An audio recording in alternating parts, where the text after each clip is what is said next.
Okay, guys, so this is going to be one of the more important videos that I make about the upcoming 2024 presidential election, specifically when it comes to the most important program, the most expensive program of the United States of America. So, when it comes to this video, I need you to really focus because I'm going to be explaining in detail what President Biden's plan is for Social Security benefits.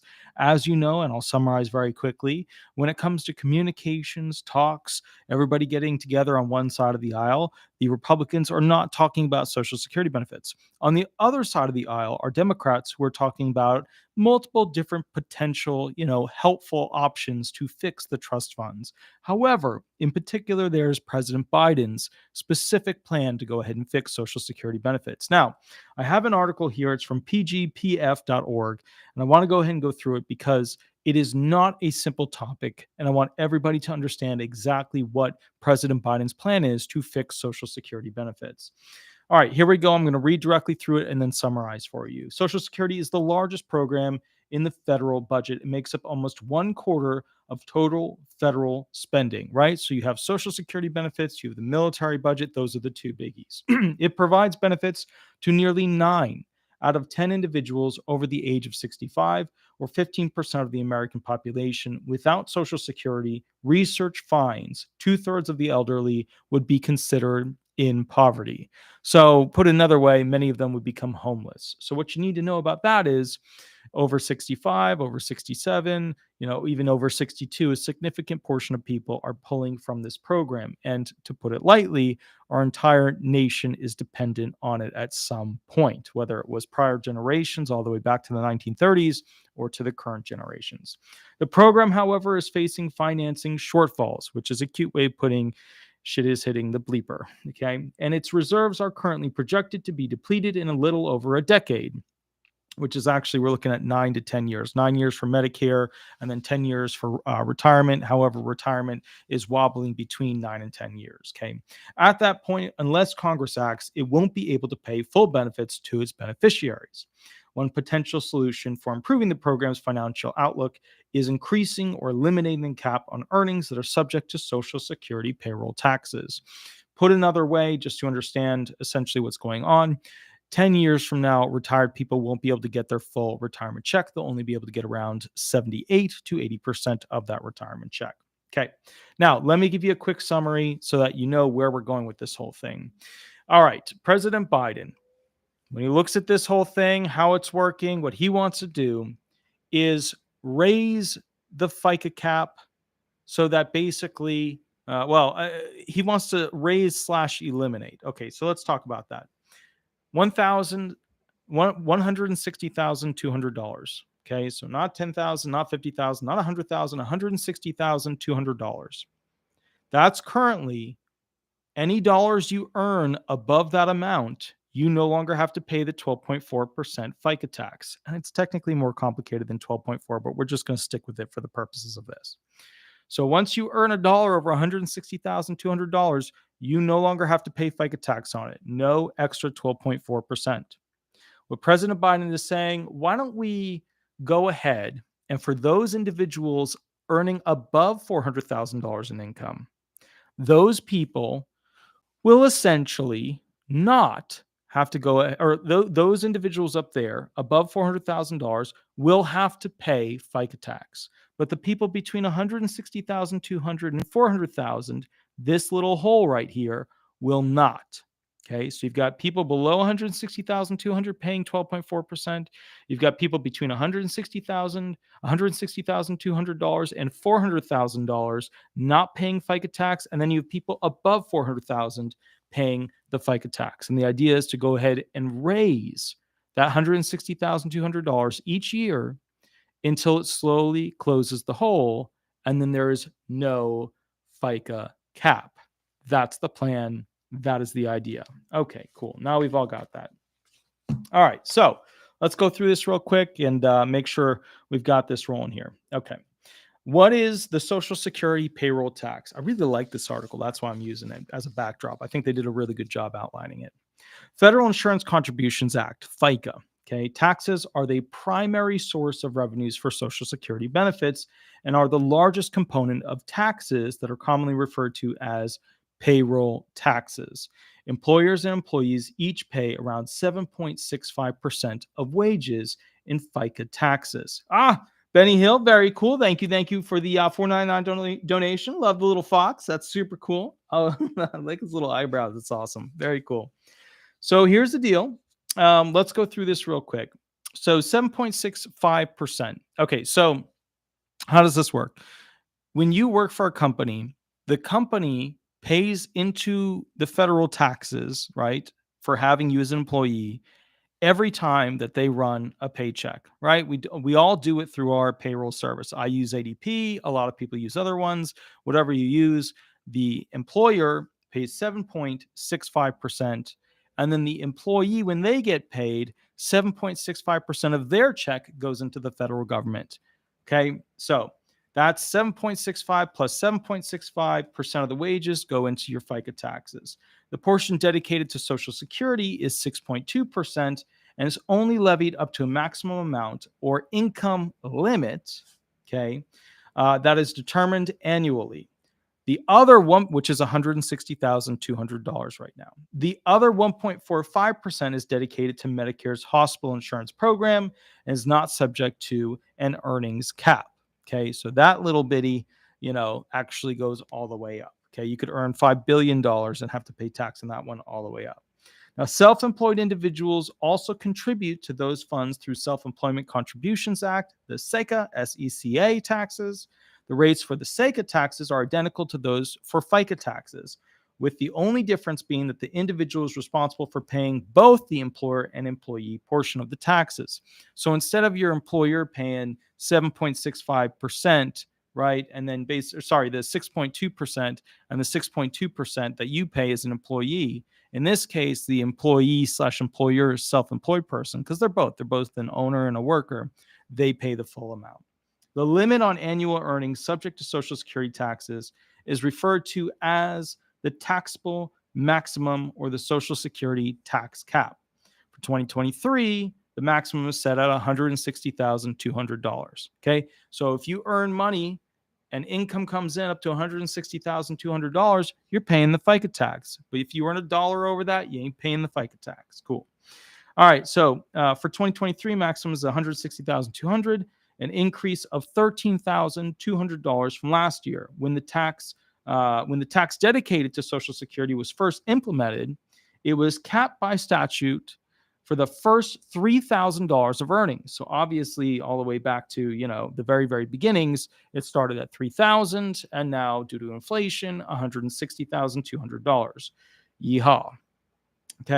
Okay, which would be equivalent today to about $56,000 in 2021 dollars. Although, how they calculate that, there's always some wiggle room.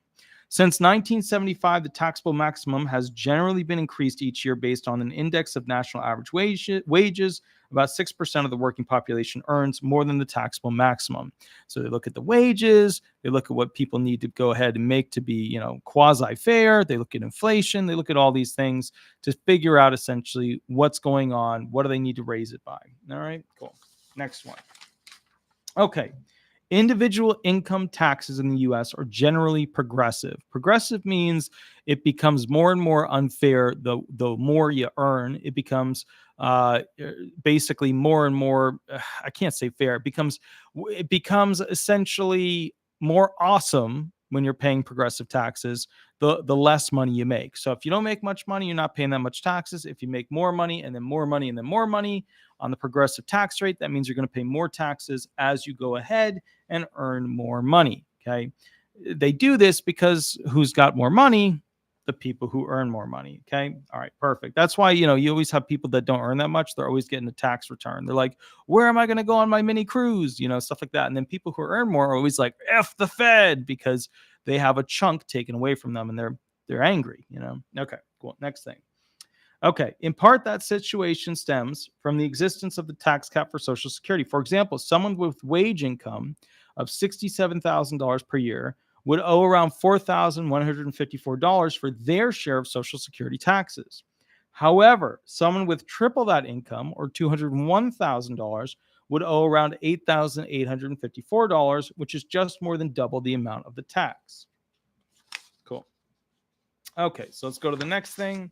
What changes could be made to the tax cap? So here they're going to talk about progressive options. They're going to talk about essentially, getting rid of the tax cap in total. They're going to talk about creating little donut holes where, this little group right here isn't getting taxed extra, but the super wealthy up here are getting tax caps. So we'll go through them. Here we go. There have been a number of proposals to increase, eliminate, or otherwise adjust the payroll tax cap as a way to shore up Social Security's finances. Okay, when they say increase the tax cap, they mean that if you earn more income, are going to have to pay 12.4% on more of that income above $160,200. When they say eliminate it, they say everybody's got to pay Social Security, FICA taxes. Nobody gets off the hook. When they say or otherwise, they're talking about, okay, well, we'll charge these people a little bit more, these people a little bit less, etc. Larry Chrysler, very cool. Thank you for the $3.99 donation. Super love it with the little job cup there. A little that kind of looks like red. So I would say probably like an Ocean Way kind of like cranberry-esque juice. All right, so cool. So now let's roll through this real quick. All right, an example of one such proposal, the Social Security 2100 Act, which is a big bolstered act from the Democrat side, would apply the Social Security payroll tax to earnings over $400,000 in addition to earnings below the current maximum taxable amount. Okay, so remember how we talked about 400,000? Right, so people who earn $0 to 160,200, they pay a FICA tax. People between here and 400,000, they don't pay essentially a FICA tax. And then people here and above, they're going to pay a FICA tax. Cool. All right. So that gap has earned the nickname donut hole. Basically 160,200 to 400,000 right there. Nobody pays FICA tax. They're calling that the donut hole. It's a stupid name. They went with it. Good job, Congress. All right. The gap has earned the name of donut hole and would serve to gradually increase the program's revenues over time while not subjecting earners who fall in the gap to immediate tax increases. While estimates vary based on assumed wage trends and the specific details of each proposal, economists project that it would take approximately 20 to 30 years for the donut hole to disappear.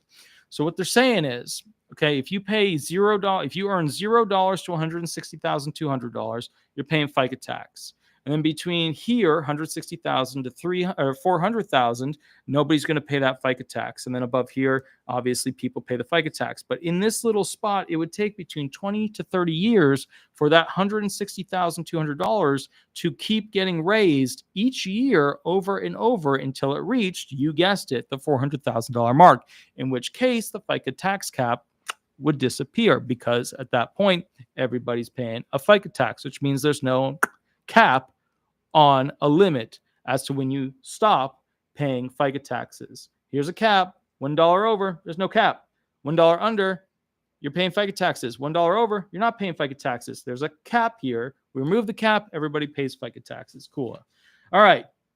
I'll get my Legos out later. I like using them. Here we go. While estimates. All right. So we went through that. Such an individual. No, that's not right. Such an approach is intended to make the tax more progressive by increasing the tax burden on higher income Americans. And it does. It makes the, super richies, which they're not really, that's a tough thing. Due to crazy inflation, people who earn over $400,000, that used to be like super wealthy, but that's not really much anymore. It's just not. Like somebody was talking to me the other day about like, oh man, if I could one day have $1 million, I'm like, dude, you can't even buy a lot of houses out there for $1 million. Like you can't. Like, it's just not available. Like if you want an HOA house, you can probably get one of those.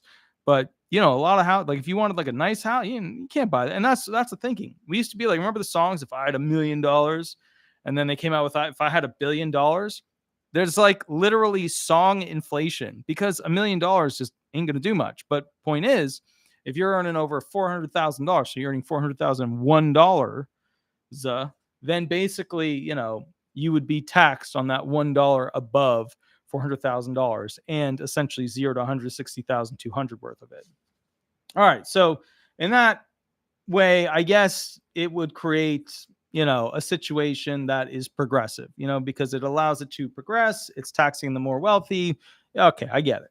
Another approach that has been proposed by economists is set the tax cap as a portion of the aggregate earnings rather than as a dollar figure.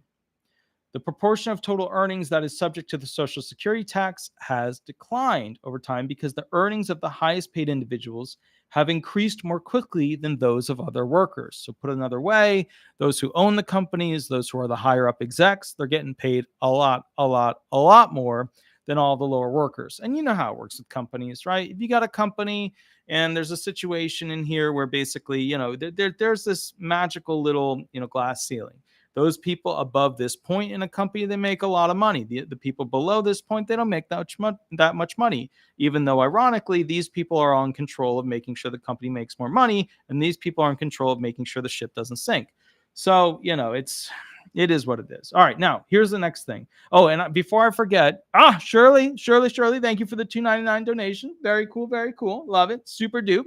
So I want to thank everybody for watching the show. Please remember to like. Please remember to subscribe. And if you can, leave a review. You go to Google, you type in Disability Resolution Law Firm or Disability Resolution Florida, and we always love those great reviews. All right, cool. Let's keep rolling through this. Okay, so in 1982, 90% of earnings were subject to the Social Security tax, but by 2017, the share had decreased to 84%, setting a target for the portion of aggregate earnings that are subject to the Social Security tax. For example, 90% would increase revenues and help improve the program's solvency while making the tax more progressive.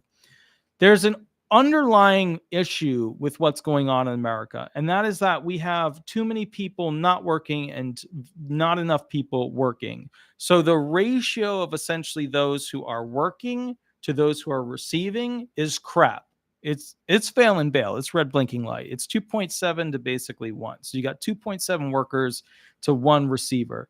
So the problem, if we're really honest about this, is you could squeeze people for more money of those 2.7 workers to the 1 receiver. You could do that, but I don't know how successful all those people who are working out there are going to be about, basically a tax more on them, because let's call it like it is. Inflation is out of control. You've got a problem with the dollar just in general when it comes to, international trade, the reserve currency issue. And then on top of all of that, there's something really weird going on with housing, transportation, and we all know the problem with oil.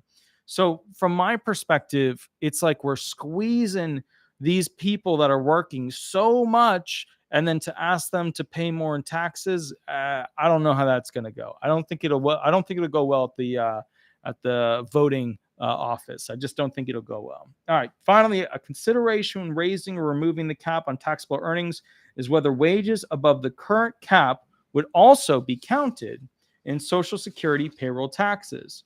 In the formula. Wait. Did I screw something up here? No, I got it. Okay, so counted the formula that determines benefits. Sorry, I've been working all day. Under the current system, an increase in the cap would also raise benefit payments. The 2023 maximum monthly benefit for people at full retirement age, and remember, this is the maximum, is $3,627, okay, thereby leading to higher expenditures for the program, although those would be more than offset by higher tax revenues. So what they're saying is they're going to bring in money, it'll offset what people are getting paid, everybody will clap, and everybody will sing. All right, pros and cons. Proponents of increasing or eliminating the limit on earnings argue that it would make, are we going to go ahead and get rid of the cap? Are we going to put a donut hole in there? Who are we going to make pay this FICA tax? Are we going to make it just the working class have to pay it, the blue collars and the office workers have to pay it, or is it going to be a truly white collar affair where they're going to have to really pay in more now too? Okay. All right. So bottom line is this. All right. Proponents of increasing or eliminating the limit on earnings argue that it would make the tax less regressive and be part of a solution to strengthen the Social Security trust funds. For example, the Congressional Budget Office estimates that subjecting earnings above $250,000, so they earn $250,000, and we're going to subject them to the payroll tax. We're going to hit them with our 12.4, right? So they get hit with the 12.4 on their $250,000. In addition to those below the current taxable maximum, would raise more than $1 trillion in revenues over a 10-year period. So let me make that math make sense. If they go ahead and tax the 12.4% to the zero earners to $160,200, And then basically we subject those earning above 250,000. So anybody earning above 250,000 has to also pay the 12.4%. And the people that are between 160,200 and 250,000, they don't pay a FICA tax. If we did that in 10 years, it would raise $1 trillion. Not bad, but you're going to obviously, have other issues. I'll explain them in a moment. Another argument is that removing the taxable maximum would adjust for increasing income inequality and the fact that higher income individuals generally have longer life expectancies and thus receive larger Social Security benefit checks for a greater amount of time. So there's the life expectancy argument. They do life expectancy arguments for all kinds of things. Who has more money, who has better insurance, who has, a different colored skin, all that stuff. Female, male, what type of style of living they have. Was it Mediterranean versus this? Are they in a blue zone? Whatever. They have all these statistics for everything. And so what they're saying here is that rich people tend to live longer. That is not always true. So, okay, part of the thing is this. The super wealthy have really weirds, like the super wealthy, ups and downs when it comes to living. They're always living in this weird, quasi-peaceful, quasi-hyper-stressful existence because they're always worried about losing what makes them special, which is their money. And a lot of their kids have things like anxiety and depression and no goals or no perceived things that must be achieved in life because they always have more than enough money. So they just, to be fair, and I'm going to say this, and you need to hear me on this, the super wealthy, the people who are upper millionaires, lower billionaires, their children tend to have to go into mental facilities and seek additional treatment for, all kinds of things, personality disorders, bipolar, schizophrenia, ADHD, anxiety, depression, panic attack, all these things, because they don't have a life where they're trying to achieve something, where they're trying to better themselves to be whatever. I mean, sure, they might have something where they ride dressage, or sure, they might have something where they do this or that, whatever. But a lot of them, and it's very sad, and it's just not something that we talk about much. A lot of them either get into a situation where they want to commit suicide, which is a very, very tough situation, or a lot of them basically end up constantly feeling like the, less than worth the other family members' ducklings who just can never catch up and do something better. So the super rich face that. And then you have people a little bit lower down the pipeline who, they're same kind of financial gigs. They're setting up trust funds. They're making sure their money goes from this generation, skips a generation, goes to the next generation to protect the assets. They play all the games. They do all this stuff. But what's important to understand is that all of these people, they don't need to collect a Social Security check. It wouldn't really affect them in a big way. You know what I mean? They've got so many millions in the bank getting, $4,000 a month, $5,000 a month, $6,000 a month, whatever. It's just not going to affect them. They're still going to go to the fancy restaurant with a wow steak. It's just not going to affect them. Now, you start getting into the $250,000 earners, that'll affect them. 150,000, definitely. You keep going lower and lower, it'll affect all those people. Okay. All right. Next thing here. All right. Opponents argue that the increasing or removing the taxable maximum could weaken the link between the amount individuals pay in Social Security taxes and the amount they receive in retirement benefits if benefits are not adjusted upward to reflect tax contributions. Opponents also contend that while low-income earners may pay a greater share of their income in Social Security payroll taxes than do those who are wealthier, they also receive a disproportionate share of government transfer payments that are not subject to tax. Those opponents cite programs that have been created to at least partially offset the regressive nature of the Social Security payroll tax. Finally, high-income beneficiaries may also be subject to income taxes on the Social Security benefits they receive. So, okay, the last one, the other ones are self-explanatory, but the last one's really important here. Those people who make a ton of money, like no matter what, they got so much money that the money makes money. No matter what they do, money makes money. They are very quick to get hit where those retirement benefits are worth very little to them because automatically they're getting taxed. 85% of them are getting taxed because of how our system works. So a very large portion of their retirement benefits get taxed, whereas people who don't have as much money and then retire and still aren't earning much money, they don't really get taxed or they get taxed less. So that's an important point. But still, once again, I go back to the rich people, whether they get a check every month or not, it literally has hardly any effect on their actual well-being. Like Imagine if you can. Imagine for a moment you have $750 million in the bank. Or let's say $750 million. No, let's say 250 million in liquid assets, and let's say 500 million in non-liquid assets, right? It's in that building, it's in that marina, it's in that golf club, whatever.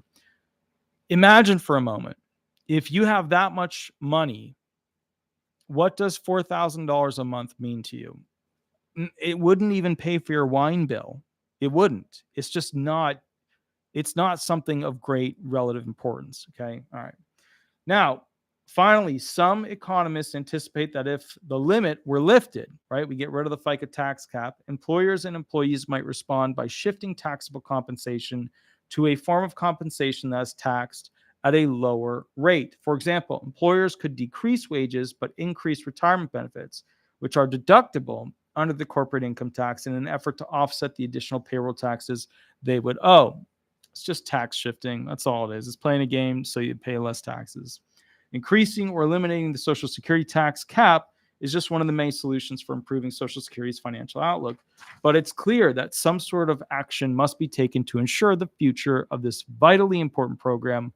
More options are detailed in the next article. So let's go through the basics of what Biden's plan is now that you have a full understanding of it. Okay. And I know we're running long and I know we're starting late. You just got to understand. For those of you who are first time seeing me, I am a practicing Social Security disability attorney. I work for a popular firm, which means I work late into the night. And then sometimes, instead of me doing videos at like 1 a.m., 2 a.m. in the morning, and then waking up at 7 or 8 a.m. to go ahead and work at the law firm, sometimes I got to do it earlier, like we do with these Thursday nights, where I go live after this video and answer questions. So just bear with me. Here's my personal thoughts on this whole FICA tax cap situation.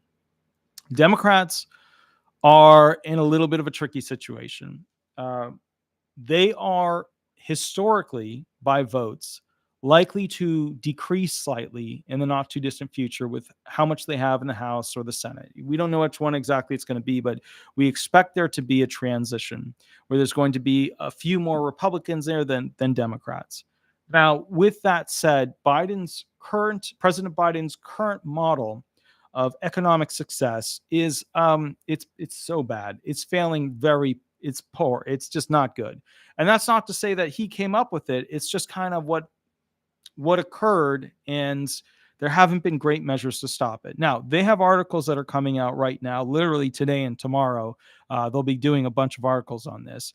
New figures are coming to light, which essentially show that the U.S. government spent way too much money after the COVID situation. So what they should have done is they should have significantly decreased government spending after they mass printed and mass handed out and mass paid all these, companies out there that make all this, COVID material, the COVID whatchamacallit, shots, because, there's different types of shots now. But the point is, the government kept spending way too much, which is similar to how the Great Depression worked. And what they're fearing is that we could be facing a significant decline. Now, from my perspective of what I'm seeing about how this works, and keep in mind, my MBA, my master's in business administration was a long time ago. I mean, you go back 10 years plus another 5-ish years, and then somewhere in that period, 15 plus-ish years ago, there was an MBA. The point is this, I think this is very important. When you study economics and look at the model of how things unravel, how much the government spends is very important. When you have a COVID-like situation, if the government continues to spend rapidly, then the problem is that it significantly devalues the dollar. And unfortunately, they've tried to go ahead and raise the interest rates, which is, it's the oldest book or trick in the book, right? If you raise interest rates, people will not try to get money to go ahead and make new things, buy new properties, buy new businesses. Because, remember, when interest rates are low on a loan, everybody wants one to go innovate something new. I'm going to open this business. I'm going to buy that thing. I'm going to do this thing. But right now, interest rates are stupid high. They're ridiculously high. So people aren't buying houses. They're not buying businesses. They're not buying or, investing in this to get that. They're not doing that. So when the government spends all this money, it's a problem. We reached this. Yeah, I see Charlton Zimmerman, 7 trillion in debt. Who? Yeah, exactly. I know. So bottom line is, well, okay, yeah. And Charlton Zimmerman said Trump gave out all the COVID relief. So, but see, you got to understand that that's a situation where all right, here's the thing. I'm not going to make this a political video. People who are preferential to the Democratic Party always come out with a statement as a counterpoint relating to essentially Trump. And Trump spent massively when it came to COVID. Okay. But what happened thereafter is that the government didn't essentially slow down the spending enough. And what that means is that Biden hasn't had a great control on the economy. Now, we can argue back and forth. Should Trump have spent the money? Should Trump have given out these stimulus payments, right? Should he have done all that stuff? And, when you look at it, you have to understand, how would you have done it differently?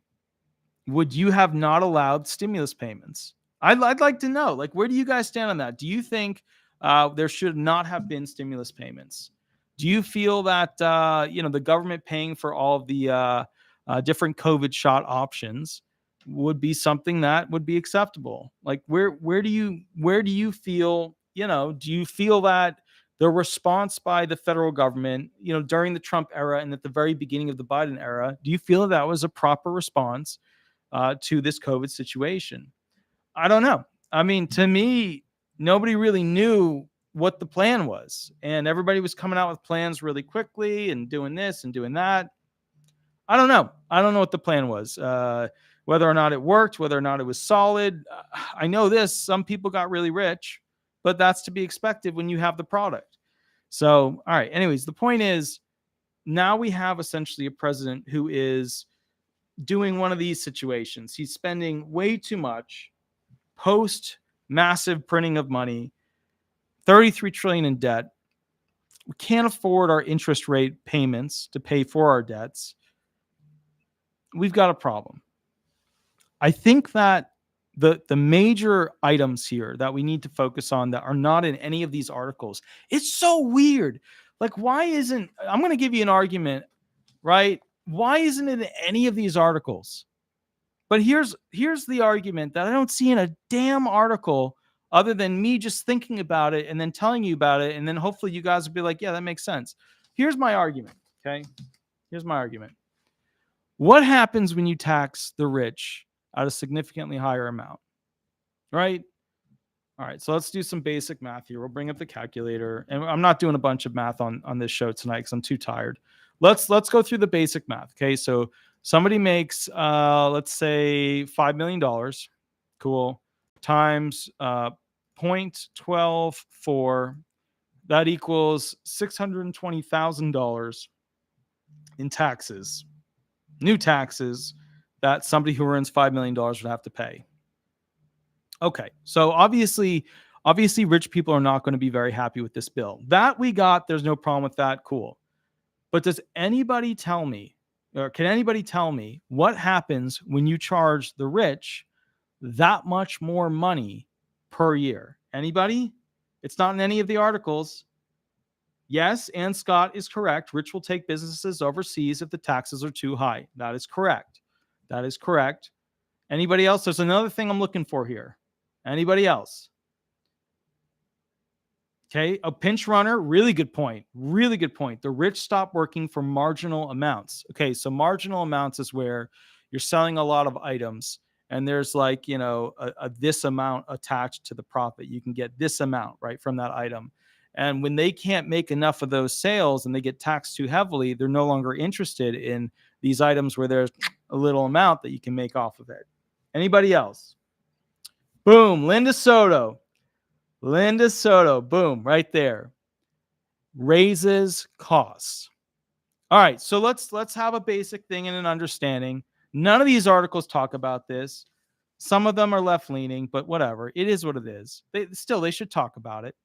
It should be neutral. When you go ahead and tax the rich, what do the rich do?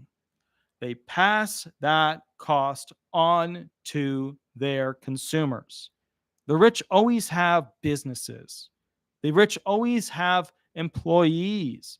The rich always have money making machines. If you tax them 12.4%, that means you buying their products will pay another 12.4%.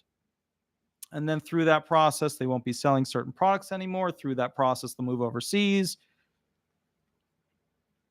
The point I'm getting at here with this whole thing is that it's not going to be popular with wealthy people. It's just not, because it's a big tax increase. And then if we do it, the only people it's really going to screw over are the people who buy their products, who now have to pay more money. So basically, the people, which are, and this is the ironic thing, everybody who buys the products, But think about this: a retired person, who buys widgets from the rich person will now have to spend 12.4% more on the cost of the widget from their retirement benefits to buy that same widget. So when you start to think of it like that, you start to go, oh shit, there's a problem. And the point I'm getting at is, there's so many better options out there. There's so many ways to invest the money we pay in that will earn so much more money. There's so many ways that we could go. Oh, God. So my point is, this is the main spear of the Biden administration. That's why he wants to put Martin O'Malley in as Social Security Commissioner. But the problem is, this is never going to, guys, I know my phone is constantly ringing. The next video, I'm going to go live. I'm going to answer questions. Totally. But the point is, this is not the answer. It's just not the answer. Okay. And I think and then Crystal K said, so don't buy their products. How could you not do that? How could you not buy wealthy people's products? Go to a grocery store. Who owns the grocery store? Go to the gas station. Who owns the gas station? Right? Go look to buy a house in a new development. Who owns all of that? My point here is, wealthy people have the winning trick, because no matter what we charge them, they pass it on to us as a cost of business. That's what they do. Look, let me tell you something. I pay all of my earnings I pay a FICA tax for all of my earnings. We're not talking about people like me or you or other people who are working and not earning higher amounts. We're talking about these people that are up here. Okay. They've got 250 million in the bank. They got 500 million in the bank. They got $1 billion in the bank. These people own the things that we use. You don't think Starlink internet is going to go up in price, or Tesla? You don't think wood to build houses or whatever you buy that has wood in it will go up? You don't think the cost of plastic will go up? It's going to go up, and then we're going to have to pay it. And it's going to be instant too. You'll see. There will literally be a 12.4% increase in all products across the board the moment this thing gets passed. That's just how it works. All right. So bottom line is this. That's a major concern. Now, there's another thing to keep in mind with this, which is that something has to be done sooner rather than later. And when you have two political parties, unlike other countries that have lots of political parties, but when you have two political parties, what happens? You either have to choose crappy option one or equally crappy option two.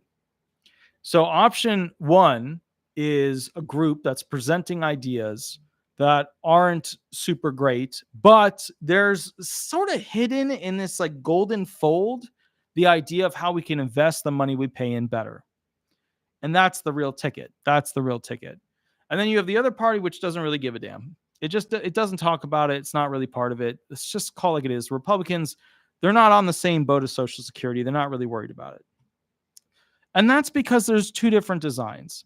The Republicans are saying if you work hard, you can become so rich that Social Security benefits won't matter to you. And the Democrats are saying basically, we want you to be able to work and earn and be safe in your older age, because you're likely never to get to the point in this country where you will not need Social Security benefits. These guys are selling, become the king. These guys are saying, become middle management. Become middle management. So that's the two parties that we have. Okay. All right. So I've kind of explained it. Do you guys have any questions for me? Let's see. Okay, so let's see. Forsaken said, just like a business can be sued for a professional, or like a professional like plumbers and others, we should be able to sue our congressmen and senators for not following through with their promises and not putting us first. Yeah, that would be awesome. They get sued all the time anyways. But the point is, how would we hold them accountable other than kicking them out? Like a vote of no confidence. I mean, I get it. It sounds good, but you got to remember, all right, if you guys ever get a chance, look up the Supreme Court Justice Scalia came out with this video about gridlock. Okay, most countries do not have a judicial slash political slash White House gridlock. Oh wow! So okay, so thank you, Jared Ellis, for the $4.99 donation. He said, "So you think SSA fund would be better after the boomers die off, or is this a short-term problem?" Oh man, that's a huge question. You're hitting me hard after a long day's work. So you think the SSA fund will be better after the boomers die off? All right, you want to know what I think? You want to know what I really think? And now the video is going to get banned, but you want to know what I really think? I think that the government is setting up the boomers to basically make them poor so that they have to sell off their assets and downsize, which then allows the government to access a little over $70 trillion worth of potential asset exchanges. So that means $70 trillion can somehow, some way get taxed, which means the government can tax their people, the people who work so hard, to have to downsize because they've put them into an impoverished state. That's what I think will happen. Do I think things will be better after the boomers die off? I think the government is going to tax the hell out of them and ruin their retirement. I don't think the millennials are going to end up with bleep at the end of this. Remember, the boomers are supposed to give the assets to the millennials. That's the next direct line of succession when it comes to this thing. I don't think the millennials are going to get much. Most of the assets of the boomers are going to be bought up by mega corporations because the government is not very interested in breaking them down into smaller entities. So what you have are these mega monopoly corporations that basically control everything, like Zillow, or Microsoft, or Google, or eBay, or whatever, or Disney, or Home Depot, whatever. The point is, these mega companies would never be allowed to exist, because there was the anti, you don't want them to become this big, because then their buying power, their control power it's like spending God money. I mean, think about that. If a company can spend $1 billion, if a company can spend $100 billion, what is to stop them from doing anything? Not much. Not much. Think about it.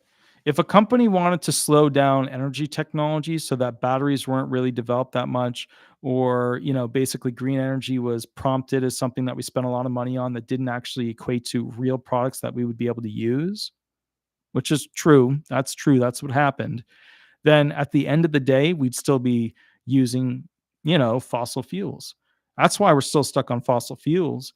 It's because, they could mass produce little engines, that rotate something else that we need the motion from, and we would use them. We buy the gas, we drive around, and we'd slowly ruin the earth with some, carbon issues, but, it wasn't super detrimental. I mean, look, we realized putting lead in the gasoline was kind of like having people drink water with arsenic in it. It was a very, very bad thing, but at the end of the day, we still haven't really learned our lesson because, as you know, corporations control the speed at which new products are released. Or put another way, which I think is more helpful in this situation, especially with this conversation, the speed at which cures are released. Do you guys ever think about essentially why people pass away from, these ailments that have existed, since the dawn of the pharmaceutical company? Like, doesn't it bother you that these pharmaceutical companies just can't seem to figure out how to fix that thing when they also have the entire DNA code mapped out They have programs that can drag and drop DNA code to make useful and currently working DNA structures. You want to tell me that they haven't figured out how to manipulate proteins to the point where they could stop cancer? Of course they can. Of course they can. They have computer programs that can do it. They have super quantum computer programs that can do all this stuff. But again, how will the economy be affected? We can't have rich people becoming poor, right? That's the argument there. If the rich people become poor, then they did a bad disservice to themselves, which, if we apply that same basic doctrinal theory of the rich people becoming poor is bad for the rich people, then what do you think is going to happen when the rich people hear that they're going to have to pay 12.4% more on all of their earnings?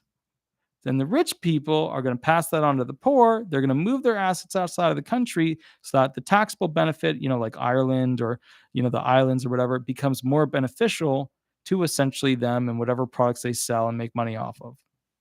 That's the reality. Okay. That's the reality. But anyways, I hope you guys are doing great. I am going to go ahead and, I see Pinch Runner healing pods, and they're starting to come out with that stuff. I will catch you guys a little bit later, and I will catch you in about 10 minutes. I need a quick break, and then we're going to do the live video where I answer questions. I hope you're doing well. Please remember to like. Please remember to subscribe, and please remember to leave a review. Remember, when you subscribe, to click the all button. Otherwise, you're not really going to see many of my videos. But again, if you want to leave a review, Disability Resolution Law Firm or Disability Resolution Florida.